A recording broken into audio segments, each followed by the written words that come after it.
अस्सलाम वालेकुम, मेरा नाम है श्वेता। अस्सलाम वालेकुम, मेरा नाम है इंदर और आप सबका स्वागत है हमारे चैनल में। सो मोहम्मद सबके लिए का पार्ट 30 आइए देखते हैं। चलिए देखते हैं। अस्सलाम वालेकुम दोस्तों, कैसे हो?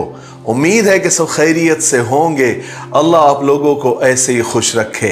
सरकार दो आलम सल्लल्लाहु अलैहि वसल्लम की पूरी जिंदगी पर बनने वाली वीडियो सीरीज जिसका नाम मोहम्मद सब के लिए है सल्लल्लाहु अलैहि वसल्लम, ये उसका 30वां हिस्सा यानी पार्ट 30 है। थोड़ा हम रिकैप कर लेते हैं कि हमने 29वें हिस्से में क्या सुना। हमने 29वें हिस्से में सुना कि चचा अबू तालिब के इंतकाल के बाद मक्का वालों की हिम्मतें बढ़ गई। वो खुलकर और बिंदास तरीके से हुजूर पाक सल्लल्लाहु अलैहि वसल्लम को तरह तरह की तकलीफें देते रहे, बल्कि और ज्यादा सताना शुरू कर दिया। फिर हमने ये भी सुना कि हम सब की अम्मा जान हजरत आयशा रजी अल्लाह तआला अन्हा और हजरत सौदा रजी अल्लाह तआला के साथ आपका निकाह हो गया और हजरत सौदा रजी अल्लाह तआला की रुखसती फौरन हो गई और अम्मा जान हजरत आयशा रजी अल्लाह तआला चूंकि छोटी थी इसलिए उनकी रुखसती बाद में हुई। चलिए आगे बढ़ते हैं। आखिर मक्का वालों का जुल्म हद से गुजर गया। नबूवत मिलने के तकरीबन 10 साल के बाद एक दिन आप सल्लल्लाहु अलैहि वसल्लम निहायत उदास और गमगीन होकर ताइफ तशरीफ ले गए। आपके साथ सिर्फ ज़ैद बिन हारिसा थे। इन दोनों के अलावा किसी को भी आपके ताइफ जाने की खबर नहीं हो सकी। हुजूर पाक सल्लल्लाहु अलैहि वसल्लम ताइफ इस उम्मीद से तशरीफ ले गए कि शायद वहां के लोग कुछ मदद कर सके या उनसे कुछ मदद मिल सके और वहां के लोग हमदर्द साबित हो और वहां के लोग ईमान कबूल कर ले। ताइफ शहर मक्का से 3 मंजिल दूर यानी 60 मील के फासले पर मक्का के बराबर में ही एक शहर है। वहां सकीफ नाम का एक बहुत बड़ा कबीला आबाद था जो लात नामी बुत की वो परस्तिश करते थे। वहां लात नाम के बुत का एक बहुत बड़ा इबादत खाना भी था। सारा शहर उसका पुजारी था और ताइफ शहर अपने हरे भरे बागात और लहलहाते खेतों और नखलिस्तान के लिए मशहूर है। वो अरब वालों के लिए कश्मीर था। गर्मियों की छुट्टियां मनाने के लिए बड़े बड़े रईस और बड़े बड़े मालदार लोग ताइफ जाया करते थे। वहां फल फूल तरकारियां खूब पैदा होती है। इसी वास्ते जैसे हज और उम्रे के लिए लोग मक्का आते थे वैसे ही लात की जियारत के लिए और वहां के नजारे देखने के लिए ताइफ भी जाते थे। नबूवत के 10वें साल शव्वाल के महीने में यानी हजरत खदीजा रजी अल्लाह तआला के इंतकाल के 1 महीने के बाद आप सल्लल्लाहु अलैहि वसल्लम ज़ैद बिन हारिसा के साथ ताइफ तशरीफ ले गए। ताइफ में जाते ही आपने वहां के बड़े बड़े सरदारों से रईसों से मुलाकात की। ताइफ में जो सबसे बड़ा कबीला था जिसका नाम बनु सकीफ था, आप सल्लल्लाहु अलैहि वसल्लम सबसे पहले उस कबीले के सरदारों से मिले। वो 3 भाई थे। नंबर 1 अब्दिया लैल, दूसरा मसऊद और तीसरा हबीब। ये तीनों भी अम्र बिन औफ के बेटे थे। आप सल्लल्लाहु अलैहि वसल्लम ने सबसे पहले उन तीनों को इस्लाम की दावत दी और अपने आने का मकसद बताया। मगर ये तीनों भाई भी बहुत ज्यादा बदतमीजी से और बहुत ज्यादा बद अखलाकी से पेश आए। उनमें से तो एक ने कहा कि यह बात बिल्कुल नामुमकिन है। अगर ऐसा हो जाए तो मैं काबे का पर्दा फाड़ दूंगा अगर खुदा ने तुमको नबी बनाने के वास्ते अगर चुना हो। दूसरा बोला, क्या खुदा को तुम्हारे सिवा कोई नबी बनाने के लिए नहीं मिला? और तीसरे ने कहा कि मैं तो तुमसे बात ही नहीं करना चाहता, क्योंकि अगर तुम वाकई में नबी हो यानी सच्ची में नबी हो तो तुम्हारी बात से इनकार खतरे से खाली नहीं है, और अगर तुम झूठे हो नौज बिल्ला तो तुम बात करने के भी काबिल नहीं हो। सरदारों के ये जवाबात सुनकर आप सल्लल्लाहु अलैहि वसल्लम इंतहाई मायूस हो गए। आपने जो उम्मीदें ताइफ वालों से लगाई थी कि यहां से कुछ मदद मिल जाएगी, यहां से कुछ हमदर्दी मिल जाएगी, यहां के लोग ईमान कबूल कर लेंगे, वो नहीं हो सका। आपने ताइफ में 10 दिन कयाम किया और जब वापस जाने के लिए रवाना हुए तो सकीफ कबीले के लोग बाज नहीं आए, बल्कि उन्होंने अपने गुंडों और बदमाशों को आपके पीछे लगा दिया और ये शैतानी लश्कर आपके ऊपर हर तरफ से टूट पड़ा। शोर शगफ गालियों से आसमान सर पे उठा लिया। आप सल्लल्लाहु अलैहि वसल्लम जिस तरफ रुख करते, जिस तरफ जाते, ये बदबख्त रास्तों के दोनों तरफ लाइन बनाकर आपको घेर लेते, गालियां देते और चिल्लाते और शोर के साथ आपको पत्थर भी मारते।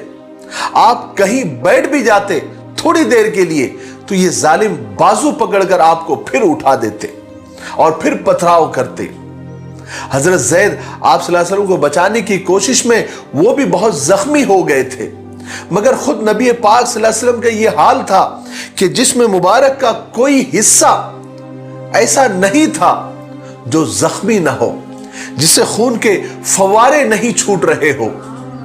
यहां तक कि आप सल्लल्लाहु अलैहि वसल्लम के दोनों जूते मुबारक खून से भर गए। रसूल पाक सल्लल्लाहु अलैहि वसल्लम चलते चलते शहर के बाहर पहुंच गए, लेकिन ये गुंडे, ये बदमाश आपके पीछे पीछे ही आ रहे थे, आपको गालियां बक रहे थे, सीटियां बजा रहे थे, पत्थर मार रहे थे। आखिर उनसे बचने के लिए आप सल्लल्लाहु अलैहि वसल्लम ताइफ से 3 मील दूर एक बाग में दाखिल हो गए। वो एक अंगूर का बाग था जिसमें पनाह लेकर आप सल्लल्लाहु अलैहि वसल्लम ने उन बदमाशों से अपना पीछा छुड़ाया। ये बाग काफी बड़ा था, उसमें अंगूर की बहुत सारी बेलें थी जिसमें अंगूर के गुच्छे लटके हुए थे।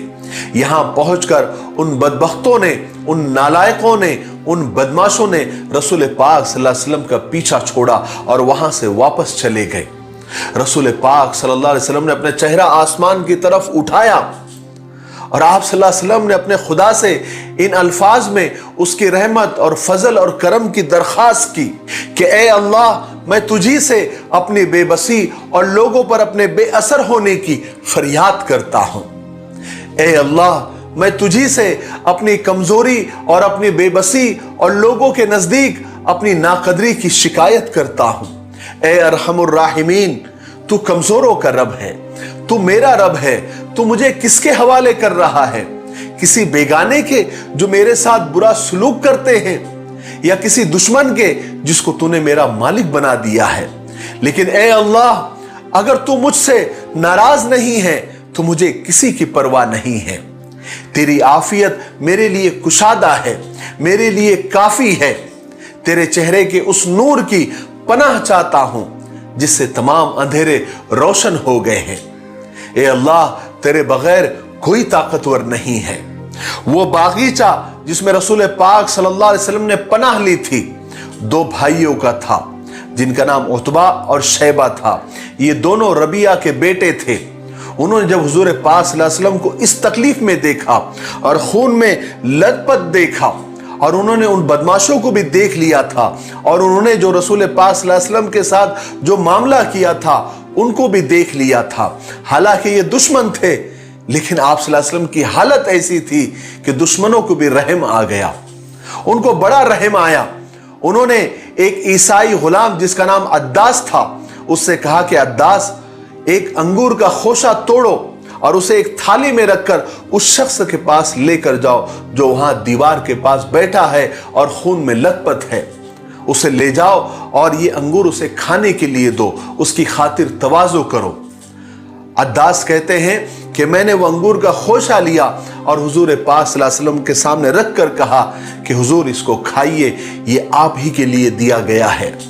रसूल पाक सल्लल्लाहु अलैहि वसल्लम ने खाने के लिए हाथ बढ़ाया और बिस्मिल्लाह कहकर खाना शुरू किया तो अद्दास ने निहायत ताज्जुब के साथ हुजूर पाक सल्लल्लाहु अलैहि वसल्लम को देखा और कहा कि खुदा की कसम, हमारे शहरों में इस किस्म के अल्फाज नहीं कहे जाते। तो रसूल पाक सल्लल्लाहु अलैहि वसल्लम ने पूछा कि तुम किस शहर के हो, तुम्हारा मजहब क्या है और तुम्हारा नाम क्या है? इस पर अद्दास ने जवाब दिया कि मैं नैनवी हूं, यानी नैनवा शहर का रहने वाला हूं, और मेरा मजहब ईसाई है और मेरा नाम अद्दास है। तो रसूल पाक सल्लल्लाहु अलैहि वसल्लम ने फरमाया, क्या तुम उस नेक शख्स के शहर के रहने वाले हो जिसका नाम यूनुस इब्ने मत्ता यानी हजरत यूनुस अलैहिस्सलाम है? अद्दास की हैरत और ताज्जुब और बढ़ गया। उसने कहा कि आपको कैसे मालूम कि यूनुस इब्ने मत्ता यानी हजरत यूनुस अलैहिस्सलाम कौन है? तो रसूल पाक सल्लल्लाहु अलैहि वसल्लम ने फरमाया कि वो मेरे भाई है, वो भी नबी थे और मैं भी नबी हूं। अद्दास तो इतना हैरान हो गया, उसके कुछ समझ में नहीं आ रहा था। उसने जल्दी से आगे बढ़कर आप सल्लल्लाहु अलैहि वसल्लम के सर, हाथ और पैरों को चूमा और वहीं पर कलमा पढ़ लिया। शैबा और उतबा अपने गुलाम अद्दास की वो सब हरकतें देख रहे थे कि वो हुजूर के सर को चूम रहा है, हाथ को बोसा दे रहा है, पैरों को चूम रहा है। तो वो दोनों भाई आपस में बात करने लगे कि लो भाई, अपना गुलाम भी हाथ से गया। जब अद्दास गुलाम लौट कर आया तो उन दोनों भाइयों ने उस अद्दास गुलाम से पूछा, अरे कमबख्त, क्या हुआ, क्या कर रहे थे तुम? उस शख्स के हाथ, पैर और सर को क्यों चूम रहे थे? तो उस अद्दास गुलाम ने कहा कि मेरे मालिक, दुनिया में इससे बेहतर आदमी कोई दूसरा हो सकता है? उसने मुझे एक ऐसी बात बताई है जिसे नबी के सिवा कोई जान नहीं सकता। तो उन दोनों भाइयों ने कहा कि बकवास बंद करो अद्दास, तुम उस आदमी की वजह से अपने दीन, अपने मजहब को हरगिज मत छोड़ना, इसलिए कि तुम्हारा मजहब उससे बहुत अच्छा है। रसूल पाक सल्लल्लाहु अलैहि वसल्लम ताइफ से रवाना हुए। आप बनु सकीफ के लोगों की तरफ से बहुत मायूस हो गए थे। यहां के आदमियों से और यहां के लोगों से कोई मदद और कोई हिमायत नहीं मिल सकी थी। आप बयाबानों में चले जा रहे थे। आप उसी मक्का के रुख पर थे जहां से आप सल्लल्लाहु अलैहि वसल्लम अपने खानदान और अपनी कौम से बचकर यहां ताइफ तशरीफ लाए थे। वहां से आप इसलिए निकले थे कि गैरों और अजनबियों से मुझे पनाह मिल जाए, वहां के लोगों की हिमायत मक्का की नाकामी से बदल जाए। लेकिन आप सल्लल्लाहु अलैहि वसल्लम की ये आरजू, ये तमन्ना पूरी नहीं हो सकी। अम्मा जान हजरत आयशा रज़ी अल्लाह तआला अन्हा फरमाती है कि एक बार मैंने सरकार दो आलम सल्लल्लाहु अलैहि वसल्लम से पूछा कि या रसूल अल्लाह, आप पर उहद के दिन से ज्यादा कोई सख्त दिन गुजरा? तो आप सल्लल्लाहु अलैहि वसल्लम ने फरमाया कि आयशा, तेरी कौम ने जो तकलीफें मुझे दी सो दी, लेकिन सबसे ज्यादा सख्त दिन वो गुजरा जब मैं ताइफ गया और वहां लोगों ने इनकार किया और मेरी बात को कबूल नहीं किया। और आयशा, जब मैं रास्ते में एक जगह पर रुका तो मैं क्या देखता हूं कि एक अबर मुझ पर साया किए हुए हैं और उसमें हजरत जिब्राइल अमीन मौजूद है। जिब्राइल अलैहिस्सलाम ने मुझे वही से आवाज दी और कहा कि आपके कौम ने जो किया, जो जवाब दिया, वो आपके रब ने देखा और सुन लिया। इस वक्त अल्लाह तबारक व तआला ने मलकुल जिबाल यानी पहाड़ों के फरिश्तों को भेजा है, आप जो चाहे उन्हें हुक्म करें। इतने में मलकुल जिबाल यानी पहाड़ों का फरिश्ता हुजूर के पास हाजिर हुआ और कहा कि या रसूल अल्लाह, मुझे अल्लाह ने आपके पास भेजा है, आप सिर्फ हुक्म फरमाएं, आप सिर्फ इशारा फरमाएं, मैं दो पहाड़ों के बीच ताइफ वालों को पीस कर रख दूं, खत्म कर दूं। लेकिन कुर्बान जाइए आप सल्लल्लाहु अलैहि वसल्लम पर और ऐसे नबी पर जो रहमतुल लिल आलमीन थे। आपने फरमाया कि नहीं, मैं अल्लाह से उम्मीद करता हूं कि अल्लाह इनकी नस्लों में ऐसे लोग पैदा करेगा जो ईमान को कबूल करेंगे। रास्ते में रसूल पाक सल्लल्लाहु अलैहि वसल्लम नखला नाम की एक जगह पर रुके। चंद दिन वहां पर आपने क़याम किया। ये जगह यानी मकाम नखला मक्का और ताइफ के दरमियान एक जगह का नाम है।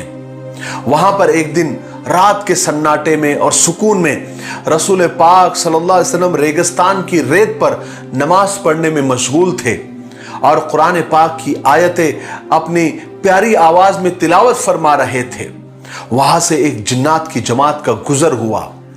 इस जमात में 7 जिन थे। रसूल पाक सल्लल्लाहु अलैहि वसल्लम के कुरान पाक पढ़ने की यानी तिलावत की आवाज उनके कानों में पड़ी। वो खामोश खड़े होकर उस आवाज को सुनने लगे, या यूं कहिए कि उस आवाज ने उन जिन्नात को आगे बढ़ने ही नहीं दिया, उनको वहीं पर खड़े रहने पर मजबूर कर दिया। उन्होंने बड़े ताज्जुब और गौर से कलाम पाक को सुना, फिर ये हिदायत उनके दिलों में समा गई। उसके बाद ये जिन्नात अपनी कौम के पास गए और उनसे कहा कि ए भाइयों, इधर आओ, इधर आओ। सब जब जमा हुए तो उन्होंने कहा कि हम एक ऐसी किताब सुनकर आए हैं, हम एक ऐसी आवाज सुनकर आए हैं, हम एक ऐसी तिलावत सुनकर आए हैं जो मूसा अलैहिस्सलाम के बाद नाजिल की गई, जो अपने से पहले सारी आसमानी किताबों की तस्दीक करती है और हमें हक और राह रास्त की तरफ रहबरी करती है, रहनुमाई करती है। और रसूल पाक सल्लल्लाहु अलैहि वसल्लम को इसकी बिल्कुल खबर नहीं थी कि जिन्नात ने आपकी तिलावत सुनी और वो अपनी कौम में गए, उन्होंने भी ईमान कबूल किया और सारे जिन्नातों ने ईमान कबूल किया। बाद में रसूल पाक सल्लल्लाहु अलैहि वसल्लम को अल्लाह की तरफ से वही के जरिए इस बात की और इस वाक़ये की खबर दी गई। उधर कुरैश के कानों में ये बात पहुंच गई कि ताइफ के कबीले बनु सकीफ ने रसूल पाक सल्लल्लाहु अलैहि वसल्लम को मायूस वापस लौटा दिया है और वहां के बदमाशों ने आपको बहुत सताया है।